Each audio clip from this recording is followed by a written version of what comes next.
Hello friends, welcome to Marathi story diary official YouTube channel. मागच्या व्हिडिओमध्ये आपण शुभविवाह भाग 6 बघितलेला. आजच्या व्हिडिओमध्ये आपण भाग 7 बघणार आहोत. तुम्हाला हा जर व्हिडिओ आवडल्यास व्हिडिओला लाईक करा, शेअर करा आणि चॅनलला नक्की सबस्क्राईब करून ठेवा, जेणेकरून ह्याचा पुढचा भाग मी जेव्हा अपलोड करेन तेव्हा तुम्हाला नोटिफिकेशन येईल आणि तुम्ही सगळ्यांच्या आधी तो भाग बघू शकता. चला तर मग सुरुवात करूया. रात्री लगेच विजया आपले फेसबुक डीपी आणि व्हॉट्सअप डीपी चेंज करीत आज काढलेल्या फोटोपैकी तिला सर्वात जास्त आवडलेला फोटो ठेवते. योगेश बेडवर लॅपटॉप घेऊन काम करीत असतो की साईडला ठेवलेल्या मोबाईलमध्ये त्याला लगेच नोटिफिकेशन येते. तिची ती एक्साइटमेंट बघून त्याला हसायला येते. विजयाला लगेच दुपारी रुच्यासोबत झालेले चॅट्स आठवते.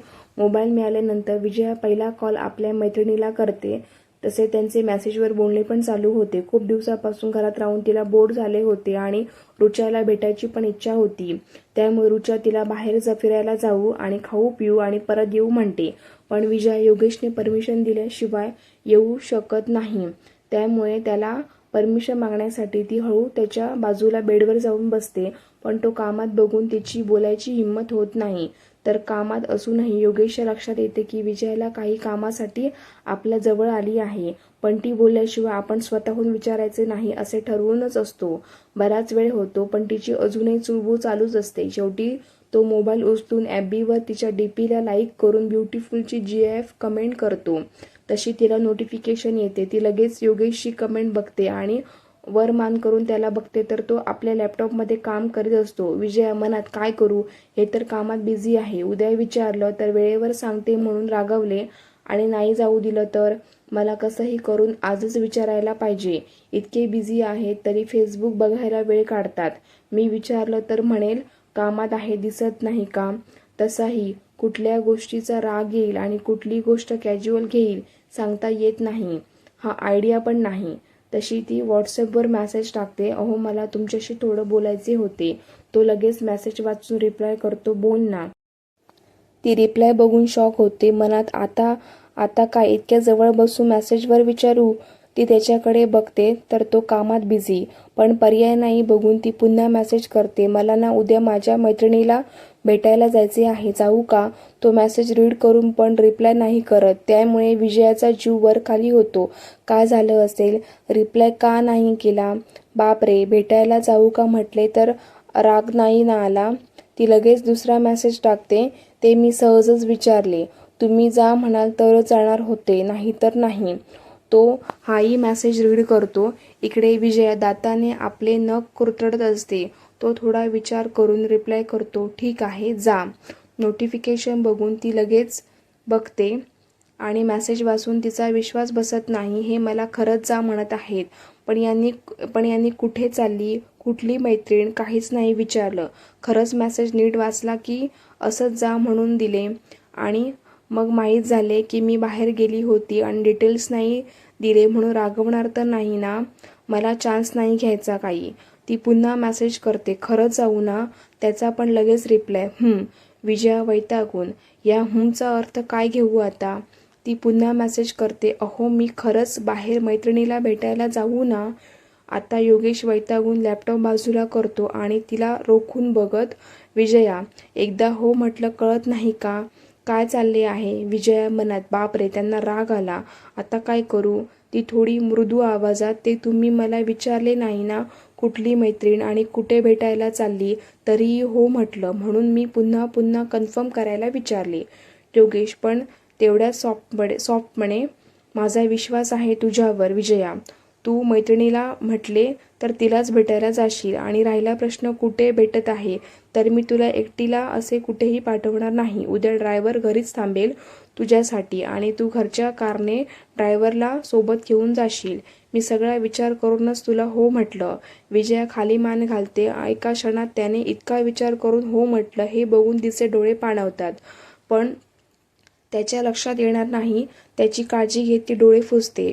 योगेश बाजूच्या ड्रॉवरमधून वॉलेट काढतो आणि त्यातून एक क्रेडिट कार्ड काढून विजयाला देत, हे घे, हे तुझ्या जवळच ठेव, तुझेच आहे हे. विजया कार्ड घेत, हे काय आहे. योगेश आश्चर्याने, अगं क्रेडिट कार्ड आहे.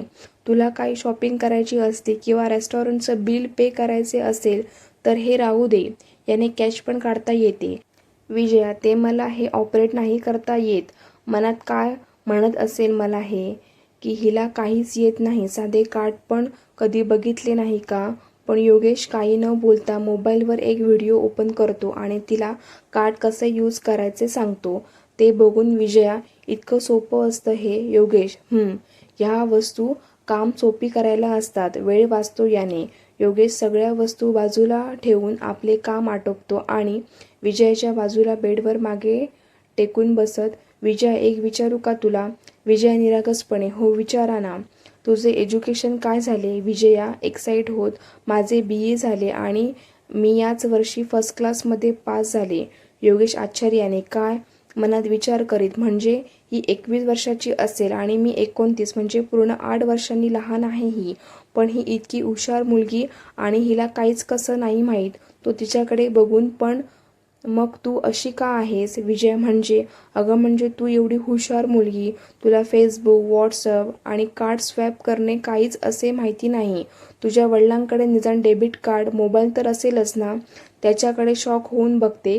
योगेशला कळत नाही अशी का बघत आहे तो. गोंधळून, काय झाले? अशी का बघत आहेस तू? विजया वेगळ्या नजरेने बघत, तुम्हाला माझ्याबद्दल काहीच माहिती नाही का? माझ्याशी लग्नाला कसे तयार झाले तुम्ही? योगेश इकडे तिकडे बघत मनात विचार करतो, आणि काय सांगू हिला की मी वचनात बांधलो होतो म्हणून हे लग्न केले, तेही न बघता, न नाव माहीत, न अजून काही. काय वाटेल तिला हे ऐकून? तिला मी पसंत करून नाही तर वचन पाळण्यासाठी ह्या लग्नाला तयार झालो. पण हे ऐकून खूप वाईट वाटेल तिला. तो काहीतरी मनात ठरवून तिला बघत, हो हे खरं आहे, मला तुझ्याबद्दल काहीच माहिती नाही. इवन मला लग्न झाले तरी तुझे नावही माहीत नव्हते. विजया, मग तुम्ही लग्नाला कसे तयार झालात? योगेश, मी आईला वचन दिले होते की ती ज्या मुलीशी माझे लग्न ठरवेल मी त्या मुलीशी लग्न करेन. विजया आश्चर्याने, पण तुमच्या आईने असे वचन का घेतले? प्रत्येकाला आपल्या पसंतीने लग्न करायचा अधिकार आहे, मग त्यांनी असं का केलं? योगेश, मी लग्नच नाही करणार असे वाटले तिला म्हणून तिने असे वचन घेतले माझ्याकडून. आई आहे ना ती, म्हणून तिला वाटायचे माझी पण फॅमिली असावी. हे ऐकून विजया शांत होते, तसा योगेश पण शांत होतो. काही वेळ तसाच पिन ड्रॉप सायलेंट होतो. योगेश विचार करतो, हिच्या आई वडिलांनी हिचे लग्न माझ्याशी कसे काय केले? एज डिफरन्स जरी सोडला तरी माझ्या केसबद्दल तर माहितीच असेल. मग असे कोणते आई वडील असेल जे आपल्या इतक्या लहान, नाजूक आणि निरागस मुलीचे लग्न अशा मुलाशी करून देतील? तो हिम्मत करून बोलतो, विजया, तुझे आई वडील कसे तयार झाले लग्नाला? विजया उदास होत, माझे आई वडील या जगात नाही आता. योगेश शॉक होत, व्हॉट? पण मग ज्यांनी कन्यादान केले ते कोण होते? विजया, ते माझे मामा मामी होते. योगेश बेडवरून उठून रूममध्ये येऱ्याझाऱ्या घालतो. एक बोट कपाळावर घासीत तो आठवण्याचा प्रयत्न करतो. लग्नाच्या दिवशी ज्या बाईला तो विजयाची आई समजत होता ती कशी लालची नजरेने इकडे तिकडे बघत होती. आता त्याला समजते, त्यांना नक्कीच या लग्नाच्या मोबदल्यात काहीतरी मिळाले असेल, तेव्हाच ते लग्नाला तयार झाले.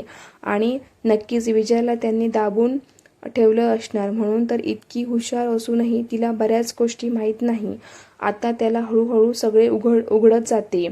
का ती इतकी घाबरून असते, प्रत्येक गोष्टी परमिशन घेते. तो वळून विजयाकडे बघतो तर ती बेडला टेकून डोळे बंद करून बसली असते. तिच्याकडे बघत तो हरवून जातो. इतक्या निरागस मुलीशी कोणी असे का वागू शकते?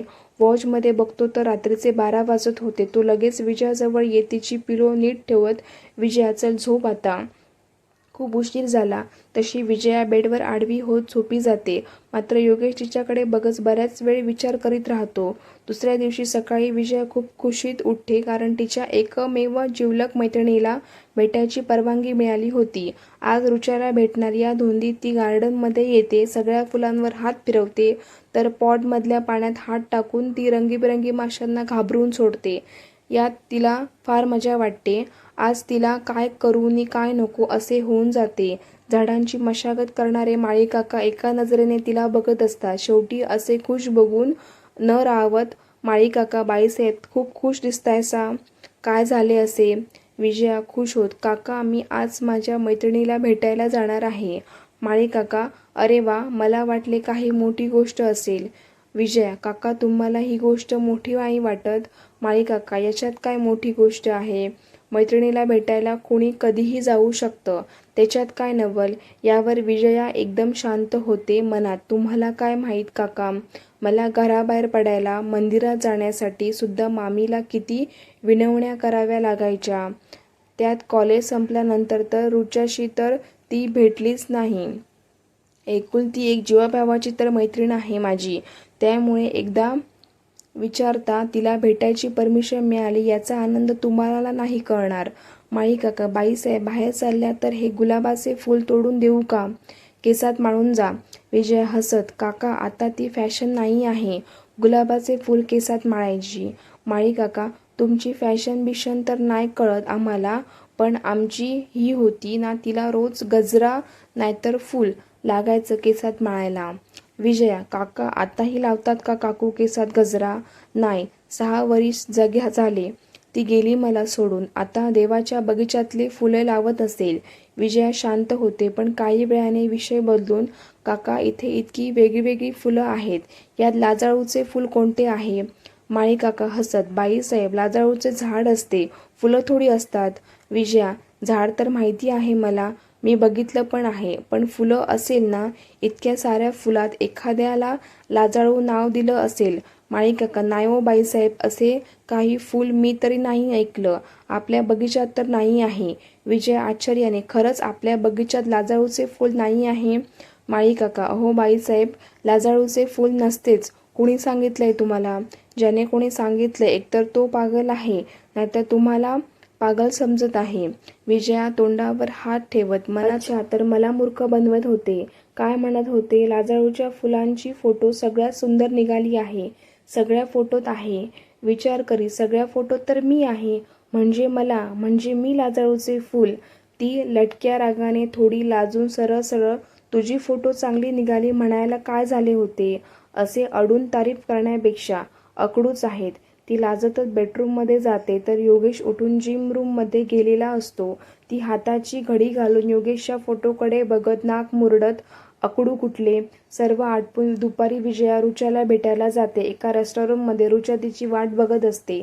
विजयाला बघून एक्साइट होत, हाय ब्युटिफुल, वाव यार काय सुंदर दिसत आहेत या साडीत. विजया चेअरवर बसते आणि आपली बॅग टेबलवर ठेवत, थँक्स डिअर. रुच्या चिडवत, काय म्हणते सासूरवाशीण बाई संसार. विजया, एकदम छान. रुच्या रागाने, तुझ्या मामीने जाणून मला लग्नाला नाही येऊ दिले. विजया, रुच्या सोड ना तो विषय, विसर जे झाले ते. रुच्या आणखी चिडून, कशी काय विसरू, महानालायक बाई आहे ती, 100 चुडेल मेल्यानंतरही जन्माला आली असेल. विजया हसत, अगं किती चिडशील, शांत हो ना. रुच्या, एक बरे झाले तू तिच्या तावडीतून सुटली. विजया, तू खुश आहेस ना. विजया शाश्वती देत, हो अगं मी खरंच खूप सुखी आहे. रुच्या, आणि तुझा तो नवरा कसा आहे. विजया, ते पण चांगले आहेत. रुच्या संशयाने बघत, नक्की ना. अगं हो. रुच्या, पण तो चांगला व्यक्ती नाही आहे हा, तू जरा सांभाळून राहा, आणि तुला काही प्रॉब्लेम आला तर सरळ माझ्याकडे ये. विजया, नाही अगं मला नाही वाटत तसे, ते खरंच खूप चांगले आहेत, बस फक्त राग कधी आणि कसा येईल ते सांगता येत नाही. विजया, तू ना एक नंबरची बावट आहेस, तुला तर सगळे सरळ आणि प्रामाणिक लोक वाटतात. तुला तुझा मामा पण चांगला वाटायचा, काय केलं त्यांनी. विचारले तुला एकदा तरी की तू लग्नाला तयार आहे का, हा मुलगा पसंत आहे का. नाही ना, आणि एवढेच होते तर आपल्या मुलीचे लावायला पाहिजे होते ना. विजया, अगं ते सगळं सोड, पण खरंच सांगते हे खूप छान आहेत, माझी खूप काळजी घेतात. रुच्या, मॅडम आताच कुठल्या कन्क्लुजनवर नको येऊ, आता तर फक्त 15-20 झाले लग्नाला, हळूहळू रंग दाखवेल तो. विजया, मला नाही वाटत ग तसे, आणि तू इतक्या कॉन्फिडंटली कशी बोलत आहे. तू भेटली का यांना. भेटली नसली म्हणून काय झाले, सगळे श्रीमंत लोक एकजात सारखेच असतात, पैसा आला की त्यांना माज येतो. आपल्या हाताखाली काम करणाऱ्या लेडीज म्हणजे यांची पर्सनल प्रॉपर्टी वाटते त्यांना. विजयाला काहीतरी वेगळेच वाटते. ती काळजीने, रुच्या काय झाले, तू इतकी का चिडली आहेस. रुच्या रडवेली होत, मी जॉब सोडला. विजया, जॉब सोडला, अगं 1च तर महिना झाला होता जॉईन करून, इतक्या लवकर का सोडला. विजया रागाने लाल होत, अगं तो बुड्ढा खूपच नालायक होता. सुरुवातीला तर माझ्या मुलीसारखी म्हणायचा मला, पण नंतर समजायला लागले खूप लोचट माणूस आहे म्हणून. कारण काढून मला केबिनमध्ये बोलवायचं आणि खालून वरपर्यंत बघत राहायचा. मला लक्षात आले पण मी इग्नोर केले तर त्याची हिंमत आणखी वाढली. तो आता इकडून तिकडून स्पर्श करायचा आणि चुकून हात लागला असं दाखवायचा. त्या दिवशी तर त्याने चक्क माझ्या खांद्यावर हात ठेवला. मग मी पण एक चांगली जोरात त्याच्या कानफटात मारली, एवढी की केबिनच्या बाहेर आवाज जाईल आणि राजीनामा त्याच्या तोंडावर फेकून आली. विजया तिच्या खांद्यावर हात ठेवत, चांगले केले तू. त्याच्यासोबत असंच करायला पाहिजे होतं. तू काळजी नको करू ग, मिळेल दुसरा जॉब. नाही ग, मला जॉबचं टेन्शन नाही. दादा आणि बाबा तर नको करू म्हणतात जॉब. एखादा चांगला कोर्स कर म्हणत आहेत. विजय मग कशाला टेन्शन घेत आहे तू? रुचा मी आणि टेन्शन छे ग, मला तर तुझी काळजी वाटते म्हणून सांभाळून राहा. विजया तुझी काळजी समजते ग मला, पण सगळे श्रीमंत लोक एकसारखे नसतात आणि तुला जसे वाटतात तसे नाही हे. माझी खरंच काळजी करतात, विश्वास ठेवतात माझ्यावर. आता बघ ना, मी तुला भेटायला येणार म्हणून त्यांनी ड्रायव्हरला माझ्यासोबत पाठवले आणि कार स्वतः ड्राईव्ह करीत गेले आणि इतक्या दिवसात मला काहीतरी लक्षात आले असते. रुचा हे बघ विजय, एकतर तू खूप भोळी आहे. तुला कोणीही मूर्ख बनवू शकते. तो कदाचित तुझ्या नजरेत आपली प्रतिमा चांगली करण्यासाठी दिखावा करीत असेल आणि तू त्याची बायको आहे, तेही तिच्या आईने पसंत केलेली. त्यामुळे तुझ्याशी तो वाईट वागू शकत नाही. आईचं प्रेशर असेल ना. विजया रुचाकडे रागाने बघते तशी रुचा तिला पुन्हा समजवण्याच्या सुरात, विजया मला तुझ्या संसारात विष कालवायचे नाही आहे. तो जर झाल्या प्रकाराने सुधारला असेल आणि आता खूप चांगला पती होत असेल तर ही खूप चांगली गोष्ट आहे. तू सुखी राहावी यापेक्षा जास्त मी काय मागेल. पण तुझ्या भोळेपणाचा साधेपणाचा फायदा घेऊन तुझा कोणी विश्वासघात करू नये, बस इतकंच वाटतं मला.